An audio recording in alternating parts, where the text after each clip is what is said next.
அப்பவும் இப்பவும் எப்பவும் சென்னை அதிரடி கலெக்ஷன் சரவெடி செலிப்ரேஷன்.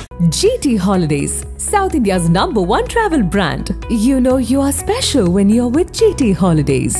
பழைய நகையை கொடுத்து பை டு 11 monthsல அதே அடைக்கு புது நகையை எடுத்துக்கோங்க. எக்ஸ்ட்ராவா ₹1 தர வேண்டாம். Magic old gold exchange. Nakkeeran நேயர்களுக்கு வணக்கம். இன்று நம்முடன் கருத்துக்களை பரிந்துரை இணைந்திருக்கிறார் அதிமுக ஒருங்கிணைப்பு குழுவின் புகழேந்தி அவர்கள். வணக்கம் சார். வணக்கம் ராஜவேல். வணக்கம் நக்கீரனுக்கு வணக்கம்.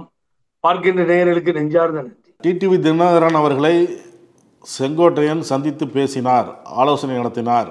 அதிமுகவில் அடுத்த கட்ட பரபரப்பு நடக்குது அப்படின்லாம் செய்திகள் பரபரப்பாக ஓடிச்சு நேற்றைய தினம். அப்போவே உங்களை தொடர்பு கொண்டேன், இந்த சந்திப்பு நடக்கலைன்னு சொன்னீங்க. சரி நேர்காணல் எடுக்கலாம் அப்படிங்கிறப்ப வாய்ப்பு அமையலை. இப்போ அதற்குள்ளாக செங்கோட்டையனே இந்த சந்திப்பு நடக்கலை, அரசியல் ரீதியாக நான் யாரையும் சந்திக்கவில்லை அப்படின்னு சொல்கிறார். அவரு நான் உங்கள்கிட்ட நேற்று பேசும்போது நள்ளிரவு ஆயிடுச்சு, நம்ம 2 பேரும் டிஸ்கஷன். அப்பயும் நான் சொன்னேன் அவர் யாரையும் அண்ணன் பார்க்கல அப்படின்னு. அதுக்கு முன்னாடி நான் டிவிலேயே பார்த்தேன். பார்த்தீங்கன்னா அவரே டிவியில் ஃபோனில் நான் யாரையும் பார்க்கலிங்க, என்னுடைய குடும்பத்தாரை பார்த்துட்டு அவன் அம்மா துணைவியாரை பார்த்துட்டு வந்துட்டேன், அண்ணியாரை பார்த்துட்டு வந்துட்டேன், ஆகவே நான் அரசியல்லாம் பேசலைங்க, யார்கிட்டையும் போகலை பார்க்கல அப்படிங்கிறது தெளிவுபடுத்திட்டார். தெளிவுபடுத்திட்டு இன்னைக்கும் ப்ரெஸ் மீட்டில் அதை சொல்லிட்டார். அவர் அதுக்குள்ளேயே அவரை பார்த்தேன்னு சொல்லி சும்மா ஒரு ரூமரை கிளப்பி அவர் வீட்டுக்கு அவரை தேடிட்டு போனார் வந்தாருன்னு ஒரு தவறான செய்தியை வேக வேகமாக பரப்ப ஆரம்பிச்சிட்டாங்க. அதை புரிஞ்சுக்கிட்டு தான் அவர் நான் யாரையும் பார்க்கலீங்கன்றதை தெளிவுபடுத்திட்டார். ஆகவே அவரை பொறுத்த வரைக்கும் என்ன நினைக்கிறார், அவர் என்ன சொல்றார், எல்லாம் ஒன்றாகணும்னு விரும்புகிறேன். ஆகவே அதை தான் நான் திரும்பி திரும்பி சொல்லிட்டு இருக்கேன். யார்கிட்டயாவது என்கிட்ட பேசினேன், என்ன மாதிரி எல்லாரும் போய் நேராக பார்க்கல, பார்த்த ஒரு ஆள் புகழேந்தி தான். இப்போ நேரடியாக உடனே போயிட்டேன். அவர் 10 நாள் அந்த கெடு கொடுத்தாரு. ஆகவே இனி இந்த பயணத்தில் அவர் ஒருங்கிணைந்து வந்தால் ஒரு யானை பலமாக இருக்குன்னு போனோம். பார்த்தேன், பேசினேன் அண்ணங்கிட்ட. அவர் இடின்றார். இன்னைக்கும் அதுதான் சொல்லிட்டு இருக்காரு, ஒற்றுமையாக போகணுன்றதான் அவர் வலியுறுத்தி சொல்றாரு. ஆனால் இன்னொரு பக்கம் அமித்ஷா கூப்பிட்டு பேசுறது, உள்கட்சி விஷயத்தில் தலையிட மாட்டேன்னு சொல்லிட்டு அவர் கூப்பிட்டு தலையிட்டது அதை தலைகீழாக மாத்திருச்சு அவரோட டிசிஷனை. ஸோ இன்னைக்கு என்ன பண்றாரு, அவர் திடீர்னு அப்புறம் ப்ரெஸ்ஸை மீட் பண்ணி அதுக்கு தான் நான் குரல் கொடுத்தேன் அப்படின்ற அவருடைய வேகம் கொஞ்சம் குறைஞ்சிருக்கு. அது நல்லா தெரியுது பார்க்குறப்போ. ஆகவே பழனிசாமியும் அவரை ஒன்றும் பண்ண முடியல. பழனிசாமியும் ஸ்டாப் பண்ணி வச்சுட்டாங்க. நீ அங்கே அவர்கிட்டலாம் எதுவும் பண்ணாத அப்படிங்கிற மாதிரி சொல்லி வச்சுட்டாங்க. அதனால பழனிசாமியால் ஒன்றுமே பண்ண முடியல. இல்லாட்டினா இவ்வளோ நேரத்துக்கு அவரை கட்சி விட்டு எடுத்துருவார். கட்சியிலிருந்து நீக்கப்பட்ட புகழேந்தி அவர் நேராக பார்க்குறாரு, பேசுகிறார். அது மாதிரி அவர் பலரோட ஓபிஎஸோட பேசினேன், அண்ணனோட பேசினேன்றாரு, பலர்கிட்ட பேசிட்டு இருக்கங்கிறாரு, சஸ்பென்ஸ்ன்றாரு. ஒரு ஆக்ஷன் எடுக்க முடியல பாருங்க, பழனிசாமியால தவிக்கிறார். ஆகவே 2 பக்கமுமே தடை போட்டு நிறுத்தப்பட்டிருக்கிறது. அது டெல்லியிலிருந்து அந்த ரிமோட் கண்ட்ரோல் அதை வச்சு அமித்ஷா இயக்கிக்கிட்டு இருக்காரு. ஆகவே 2 பேரையும் அமைதியா இருங்க அப்படின்னு சொல்லி ஒரு நடுவுல இந்த உள்கட்சி விஷயத்துல தலையிட்டு இவங்களை கண்ட்ரோலா வச்சிருக்கிறது அமித்ஷா, பாரதிய ஜனதா கட்சிங்கிறது நமக்கு இப்பொழுது நிரூபிக்கப்பட்ட உண்மை. ஆனால் அதில் நமக்கு லாஸ் என்னன்னு கேட்டிங்கன்னா, அதில் இவராவது அண்ணனாவது இறங்கி ஸ்பீடாக வரணும்னு நம்ம விரும்புகிறோம். ஆகவே மற்றவங்க சேர்ந்து வராதப்போ அதை செய்ய முடியாது. யார் யாரை தேடி போவது, இதுல ஒரு போட்டியா இருக்கு ராஜவேலு. இவங்கள ஒருத்தருக்கு ஒருத்தர் யாரு பெரிய ஆளு, ஈகோ தான் இப்ப பிரச்சனையா? இல்ல சார், கண்ட்ரோலே உங்க கையில இல்ல. அவர் 10 நாள்ல டைம் கொடுத்தாரு, இப்ப அமைதி ஆயிட்டாரு. அவர் கூட்டு அமித்ஷா பேசுறாருன்னா கட்சி கண்ட்ரோல். ராயப்பேட்டை அவை சண்முகம் சாலையில இருந்த ஆபீஸ் டெல்லிக்கு மாற்றப்பட்டு விட்டது. எல்லாமே அங்கிருந்து தான் உத்தரவு வருது, அங்கிருந்து எல்லாமே நடக்குது. இத கனிமொழி சொன்னதுக்கு தான் அவர் ஆபீஸ் இங்கதான் இருக்கு, சென்னையில தான் இருக்கு, வேணா பாருங்க அப்படிங்கிறாரு எடப்பாடி பழனிசாமி. அப்ப ஆக்ஷன் எடுக்க சொல்லுங்க செங்கோட்டையன் மேல. ஏன் எடுக்க மாட்டேன்றாரு, ஏன் பயம் வந்துருச்சு? சார், நீங்க லீடர், உங்க கட்சி கண்ட்ரோல் இருக்குல்ல, நீங்க சொல்லிக்கிறீங்க. உங்களையும் மீறி தானே டெல்லி போயிட்டாரு, டெல்லி கூப்பிட்டு பேசுது இல்ல. அப்ப அமித்ஷா சொல்லணும் இல்ல, நீங்க உள்கட்சி விஷயத்துல தலையிடாதீங்க, தப்பு நீங்க பண்ணது. என் கண்ட்ரோல்ல இருக்க ஒருத்தர் நீங்க எப்படி கூட்டி என் மாவட்ட செயலாளர் பேசுவீங்க நீங்கன்னு கேட்கணுமா இல்லையா? ஏற்கனவே நான் நீக்கி வச்சிருக்கேன் அவரை, அவர் பண்ணது சரியில்லை அப்படின்னு சொல்லுமா இல்லையா அமித்ஷா? அமித்ஷாவுக்கு உத்தரவு போடுற இடத்துல பழனிசாமியோ மற்றவங்களோ இல்லை சார். அட்லீஸ்ட் ரெக்வஸ்ட் பண்ற இடத்துல கூட இல்லை. ஹோம் மினிஸ்டர், உள்துறை அமைச்சர், ஒன்றிய உள்துறை அமைச்சர் சொல்றதை கேட்கிற இடத்துல தான் இவங்க இருக்காங்க. ஆகவே இவங்க வந்து அவரை எதிர்த்துக்கிட்டுலாம் ஒரு அரசியலும் பண்ண முடியாது. ஆகவே ஃபுல் கண்ட்ரோலுக்கு கொண்டு விட்டாங்க ஏடிஎம்கே வைப்பாங்க.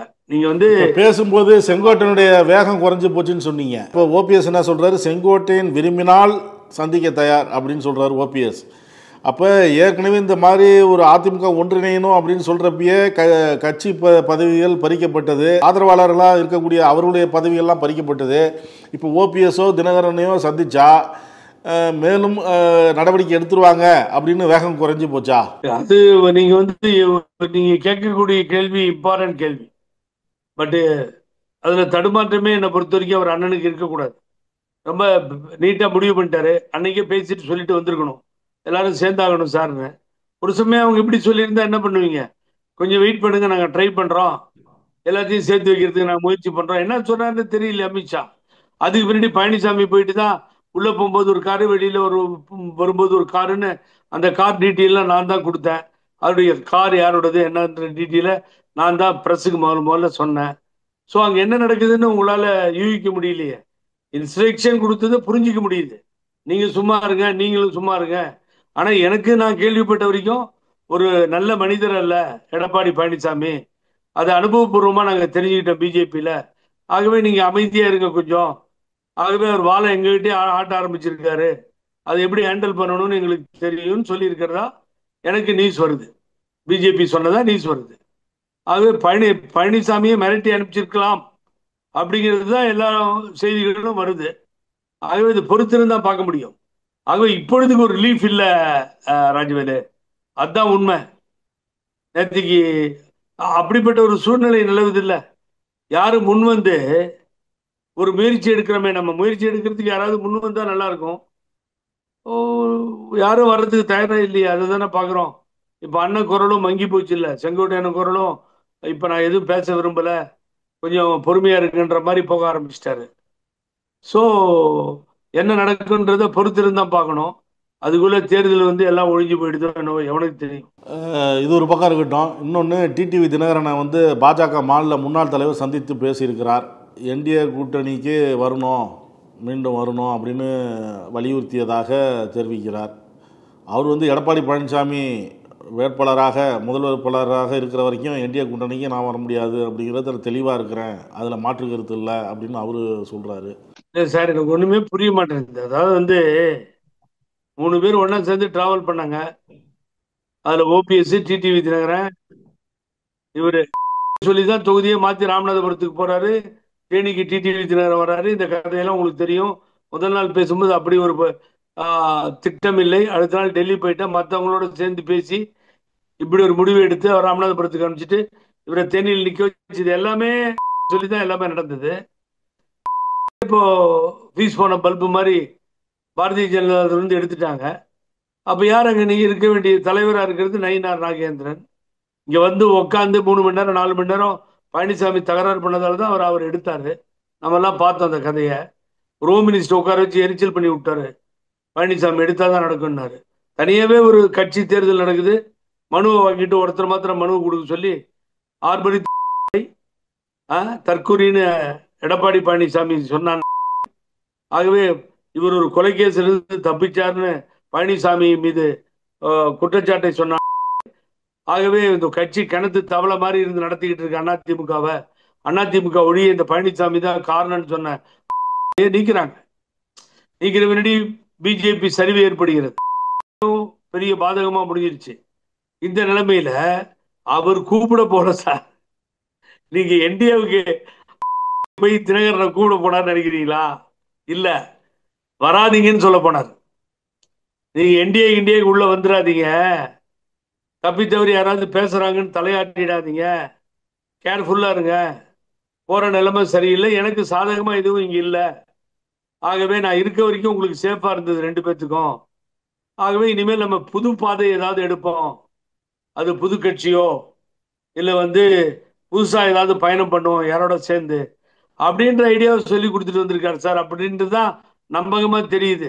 இல்லை, அவர் சொன்னது திமுகவை வீழ்த்தணும் அப்படின்னா என்டிஏ கூட்டணியால் மட்டும்தான் முடியும். அதனால திமுகவை வீழ்த்தணும்னு நினைக்கிறவங்கலாம் என்டிஏ கூட்டணியில் இருந்தால் நல்லா இருக்கும், அப்போதான் பலமா இருக்கும் அப்படின்னு சொல்லி வலியுறுத்தியதா சொல்றாங்களே சார். நீங்க யாருன்னு கேட்குறேன். பாவம், அவர் இந்த கட்சிக்காக உழைச்சவர், பிஜேபிக்கு ஓடாடினவர், உழைச்சவர்.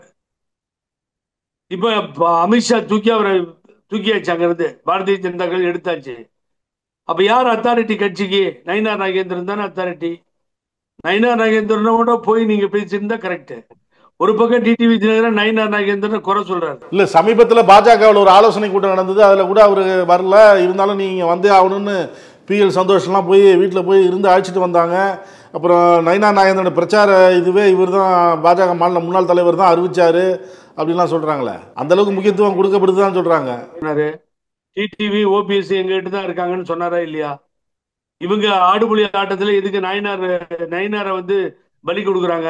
தப்பு இல்லையா அது? அவரை தலைவரா போட்டாச்சு சார். இனி சேர்க்கறது, அறிவிக்கிறது, கூட்டணி வச்சுக்கிறது அவர் தான் முடிவு பண்ணி சொல்லணும் டெல்லிக்கு. இவருக்கு அதிகாரம் இருக்குன்னு நீங்க யோசனை பண்ணி பாருங்க. அவர் உழைப்பெல்லாம் வீண் போனதுதான் மிச்சம். கடுமையா உழைச்சதுதான் மிச்சம்.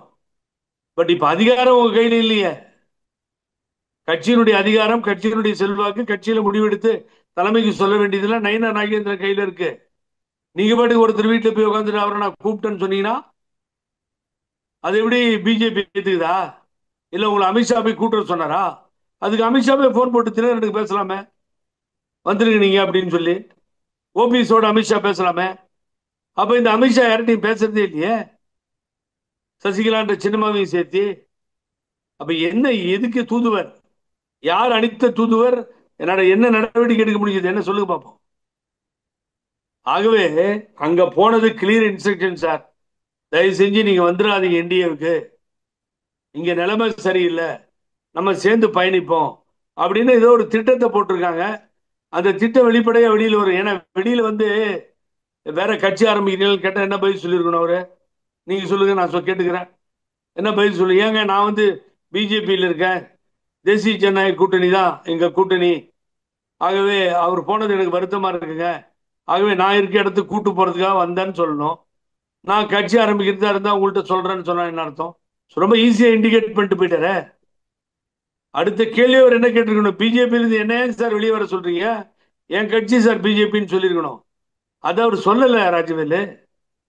புது கட்சி ஆரம்பிக்கிறதுனா அவங்கள்ட்ட நான் இன்ஃபார்ம் பண்றேன்றாரு. சோ இதுக்கு நடுவில் நம்ம மன்னன் 10 லட்சம் ரூபாய் அபராதம் பார்ட்டி சிவி சண்முகம் வாயில வந்து எல்லாம் திட்டுறாரு. நீ யாரு போய் கூப்பிடுறதுக்கு போறதுக்கு வர்றதுக்குன்னு திட்டுறாரு. அவர் கண்ணாபண்ணன்னு பேசுறாரு. சோ அவர் பேசுறது யாராவது பிஜேபி தலைவர்கள் கண்டிக்கிறாங்களா?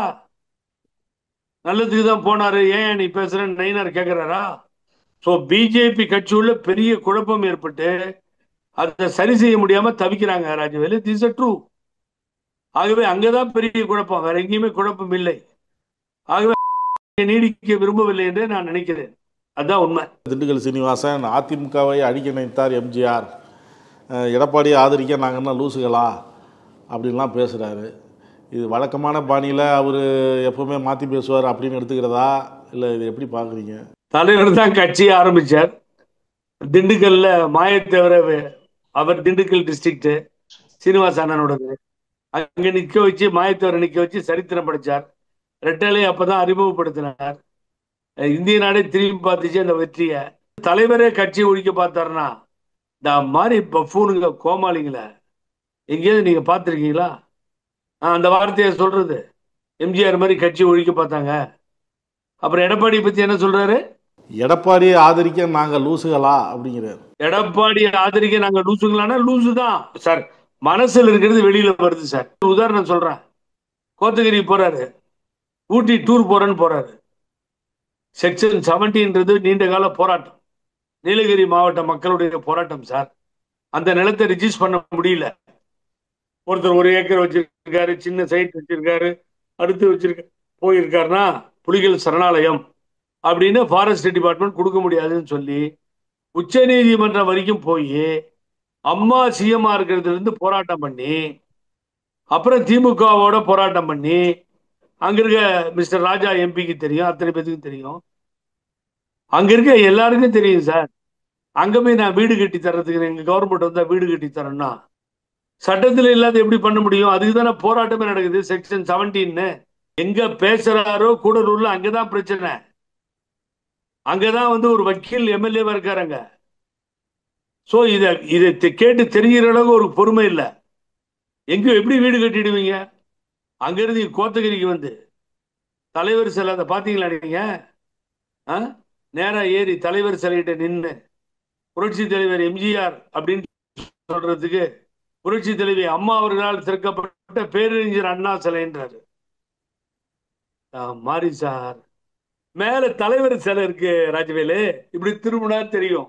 அதுக்கு தானே மாலை போட்ட, அங்கதானே நின்று பேசுறீங்க நீங்க. அது பேரறிஞர் அண்ணாவா மாறிடுவாரா? அதுக்குதான் ஆர்எஸ்எஸ் காரங்க கூட சேராதீங்க. ஆர்எஸ்எஸ் தலைவர்கள் ஞாபகத்திலே போனா புரட்சி தலைவர் எம்ஜிஆரும் அண்ணாவும் வேற வேறையா தெரியாம எம்ஜிஆரை மாத்தி பேரறிஞர் அண்ணான்னு சொன்னா என்ன சார் இதெல்லாம்? அப்புறம் பக்கத்தில் இருக்கவங்க சொல்றாங்க, இல்லைண்ணா தப்பா சொல்றீங்க, இந்த சிலை வந்து தலைவர் சிலைன, பேரறிஞர் அண்ணா சிலை இல்லை. அப்புறம் அதை திரும்பி பார்க்கறாரு. சொன்னவன் மேலேயும் நம்பிக்கை இல்லை. சொன்னவர் யாரு? வேலுமணி. நீங்க எப்பயோ புரட்சி தலைவர் எம்ஜிஆரை மறந்தாச்சு, புரட்சி தலைவர் அம்மாவை தூக்கி போட்டாச்சு. இல்ல அந்த இதை முடிஞ்சு வர வரைக்கும் தேயிலைக்கெல்லாம் ஏக்கருக்கு 2000 ரூபாய் கொடுத்தாங்க சார் அம்மா. கஷ்டமான நேரத்துல எவ்வளவு உதவி பண்ணியிருக்காங்க மலைவாழ் மக்களுக்கு. எங்கேயாவது அதையெல்லாம் எடுத்து சொல்லியிருப்பாரா இவரு? அம்மாவை பத்தி பேசுறாரா இவரு? இல்லாததை எப்படி பண்ண முடியும்? இ பாஸை கேன்சல் பண்ணிடுவோம் நாங்க ஆட்சிக்கு வந்தா. இ பாஸ் யார் கொடுத்தது? இ பாஸ் எழுதி அவங்கவுங்க கொடுத்துக்கிட்டாங்களா? நீதிமன்ற நடவடிக்கை எடுத்து இ பாஸ் கொடுத்தாச்சு. அப்புறம் நான் அதை கேன்சல் பண்றேன்னா எப்படி கேன்சல் பண்ணுவீங்க? அப்ப இப்ப இருக்க கவர்மெண்ட் அதுக்காக ஃபைட் பண்ணலையா சார்? இவர் இருக்கும்போது, இவர் 4.5 வருஷமா இருக்கும்போது என்ன கிழிச்சாரு? செக்ஷன் 17க்காக என்னென்ன பண்ணாரு சொல்ல சொல்லுங்க எல்லாத்தையும். இ பாஸ் இவர் இருக்கும் பொழுதே ஆரம்பிச்சது அந்த பிரச்சனை, அதுக்காக என்ன பண்ணாரு சொல்ல சொல்லுங்க. இந்த 4.5 வருஷத்துல தேயிலை தொழிலாளர்களுக்காக இவர் என்ன பண்ணாரு சொல்ல சொல்லுங்க. நீலகிரிக்கு எத்தனை தடவை வந்தாருன்னு சொல்ல சொல்லுங்க. கொடநாடு கொலை நடந்தது, கொள்ளை நடந்தது. நாங்கள் போற்றி புகழ்பாடி வணங்கும் புரட்சி தலைவி அம்மா என்கின்ற அம்மா வாழ்ந்த புனிதமான அந்த இடத்தில் அந்த கொள்ளையெல்லாம் நடந்தது. காலை வச்சிருப்பாங்களா உள்ளார? அதுக்கு முன்னாடி எத்தனை தடவை கோயில்ல உருள்ற மாதிரி உருண்டு போய் அம்மா காலில் விழுந்திருப்பீங்க. அங்க யோசனை பண்ணுங்க ராஜவேலு. அதுக்கே போகல சார். அந்த இடத்துல என்ன நடந்ததுன்னு பார்க்கவே போகல. யார் குற்றவாளின்னே தெரியலையே. ஒருத்தரை மாத்திரம் விசாரிக்காம இந்த கவர்மெண்ட் வச்சிருக்கு.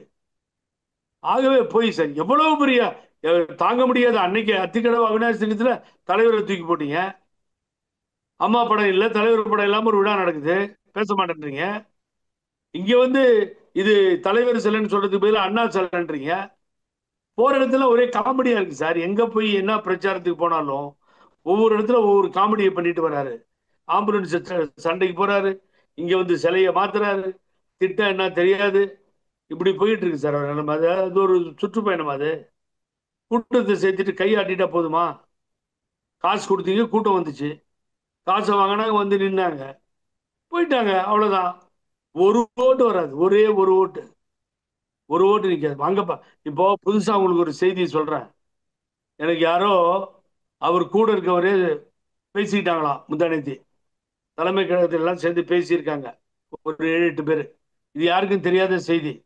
யோ, இனிமேல் என்னத்துக்கா ஏடிஎம்கே கட்சியில போய் வேலை செஞ்சுக்கிட்டு இந்த ஆள் பேரை சொல்லிட்டு, அவரே சொல்லிட்டாரு ஆட்சி வராது, ஆட்சி வந்தாலும் சரி வரனாலும் சரி தன்மானம் தான் முக்கியம்னு சொல்லிட்டாரு. ஆகவே ஆட்சி வராதுங்கிறது பழனிசாமியே ஒத்துக்கிட்டாரு. இனிமேல் ரோடா அலைஞ்சு நமக்கு என்ன ஆக போகுது அப்படின்னு எல்லாம் வெறுப்புல இருக்காங்க சார். கூட இருக்கவங்க பூரா வெறுப்புல இருக்காங்க. அந்த வார்த்தையை ஒரு சொன்ன பின்னாடி, ஆட்சி அதிகாரம் இல்லை வராது தன்மானம் தான் முக்கியம்னு சொன்ன பின்னாடி புரிஞ்சுட்டாங்க எல்லாரும். இவர் யாருக்கோ தாரை வாக்கிறதுக்கு தாரை வார்த்தது இவர் சொன்ன சொற்கள் மூலியமா நிரூபிக்கப்பட்டு விட்டது. ஆகவே போகுது இல்ல, சொல்லுங்க பாப்போம். அந்த பக்கம் விஜய் பயங்கரமா போயிட்டு இருக்கு. அந்த கூட்டத்தை பார்த்தாவே இவர் கண்ணு சுத்தும். நீ காசு கொடுத்து கூட்டு வர, தானா கொடுத்து ஒரு கூட்டம். என்ன நிலைமை இதெல்லாம்? யாரையும் ஏத்துக்கிறது இல்லை, ஒற்றுமையா போறது இல்லை. தொண்டர்கள் என்ன கனவுகள் நினைவாகுவதே இல்லை. பிரச்சார காலத்தில் அதிமுக தான் முதன்மையா இருக்கு, முதல்ல இருக்கு, 2வது இடத்துக்கு தான் எல்லோருக்கும் போட்டி அப்படிங்கிற 20% ஓட்டு தான் இருக்குங்கிறீங்க. அது எப்படி இன்க்ரீஸ் ஆகும் இப்போ? அதை இன்க்ரீஸ் பண்றதுக்கு என்ன பண்ணிருக்கீங்க? பூத்துக்கு ஒரு ஓட்டு வருது ஆண்டிபட்டி மாதிரி இடத்துல. அதெல்லாம் பாசிபிலிட்டியே இல்ல ராஜா. அதெல்லாம் முடிஞ்சு போச்சு கதை. நான் தான் திரும்பி திரும்பி அழுத்தம் திருத்தமா சொல்றேன். நான் சொல்றதை காப்பி அடிச்சு பல பேர் சொல்லிட்டு இருக்கான். ரொம்ப சந்தோஷம். 4வது இடம் தான். சீமானுக்கும் இவருக்கும் தான் போட்டி. ஓட்டு என்றப்போ எல்லா இடத்துலயும் டெபாசிட் போகும். எடப்பாடியிலேயே டெபாசிட் காலியாதா இல்லையா பாருங்க. 4வது இடத்துக்கு போய் பழனிசாமி நிக்கிற நிலைமை ஏற்படும். மக்கள் வெறுப்பு, தொண்டர்கள் வெறுப்பு, என்னை போன்றவர்கள் வெறுப்பு. இதுதான் சார் இன்னைக்கு பேசிட்டு இருக்கு. நாட்டு மக்கள் பூரா யாராவது ஒருத்தர் ரோட்ல பழனிசாமி நல்ல மனுஷன் சொல்ல சொல்லுங்க சார். நீங்க என்ன சொன்னா நான் ஒத்துக்கிறேன். மக்கள் எங்க போனாலும் அதான் கேட்கறாங்க. ஏன் சார் இப்படி பிடிவாதமா இருக்காரு? ஒரு கட்சியே ஒழிச்சிட்டாரு சார் இந்த ஆளு. கேட்கறதுக்கு ஆள் இல்லாம போயிடுச்சே சார். அம்மா தலைவர் வளர்த்த இயக்கம் அப்படின்னு இன்னைக்கு தந்தை பெரியார் பேரை சொல்ல ஆள் இருக்கா? அறிஞர் அண்ணாவை சொல்றதுக்கு ஆள் இருக்கா? புரட்சி தலைவர் எம்ஜிஆர் புகழ்பட ஆள் இருக்கா? அம்மாவினுடைய சரித்திர சாதனைகளை சொல்ல ஆள் இருக்கா ராஜவேலு? எதுவுமே இல்லைங்க. அவர் புகழ் அவரே பாடிக்கிட்டு ஒரு பச்சை வண்டியில ஏறி நின்றுட்டு தமாஷ் பண்ணிட்டு எதோ பேசுறாரு, வளர்றாரு. பேப்பர் கீழே விழுந்துட்டா பொறுக்கிறாரு. அதுல இருந்து இன்னும் விஷயம் மாறிடுது. ஆகவே இதெல்லாம் மக்கள்கிட்ட எடுபடாது ராஜவேலு. அன்னைக்கு செல்லூர் ராஜ கார்ல ஏத்தலையே, நேற்று வேலுமணி மாத்திரம் ஏத்திட்டு போறாரு. இவரு அவர் தீண்ட தகாதவரா? இவர் வேண்டியவரா? சொந்தக்காரரா? என்ன சார் அர்த்தம்?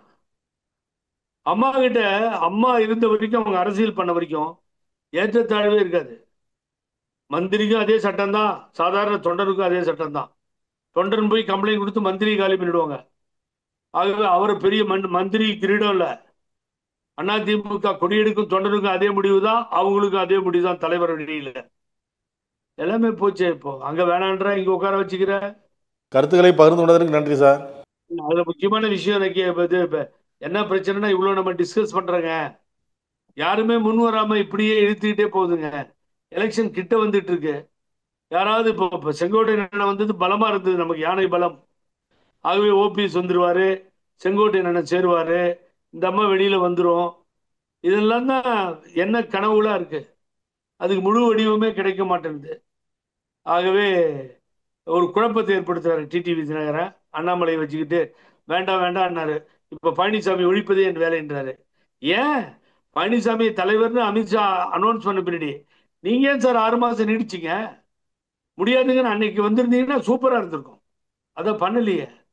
இப்ப தகராறு அதுக்கு சாதகமா நயினாருக்கு எதிர்ப்பா பேசுறாரு. பொறுத்திருந்து பார்ப்போம். பல பல செய்திகள் வரும், பல மாற்றங்கள் இந்த நேரத்தில் ஏற்படும். அதற்காக நானும் காத்திருக்கிறேன். ஏற்படட்டும். இந்த கட்சியை காப்பாற்றுவோம். அம்மா தலைவர் வழியில் இந்த கட்சிக்கு ஒரு தீங்கும் ஏற்படாமல் காப்பதே நமது கடமை. மக்களை காப்போம், கட்சியை காப்போம்லாம் டூர் போறாருல, அது இல்ல. எடப்பாடி அகம்பாவத்தை ஒழிப்போம், அதிமுகவை ஆட்சி கட்டிலில் அமர்த்துவோம், புரட்சி தலைவர் எம்ஜிஆர் அம்மா ஆட்சியை அமைப்போம். இதுதான் இங்க சொல்லுவாங்க. பாத்துக்கோ. நன்றி, வணக்கம் ராஜவேலு. பார்க்கின்ற நேயர்களுக்கு நெஞ்சார்ந்த நக்கீரன் டிவிக்கு சப்ஸ்கிரைப் செய்யுங்கள். உங்கள் ஆதரவே எங்கள் பலம். ஆசிரியர்களுக்கு நண்பனாகவும் மாணவர்களுக்கு ஆசானாகவும் திகழும் தேர்வு வழிகாட்டி. ஒவ்வொரு பாடத்திற்கும் அனுபவமிக்க ஆசிரியர்களின் துல்லியமான தெளிவான விடைகள். CNC இருக்கு, தேர்வு பயம் எதற்கு? இது தீரன் பப்ளிஷிங் ஹவுஸ் விற்பனை வெளியீடு.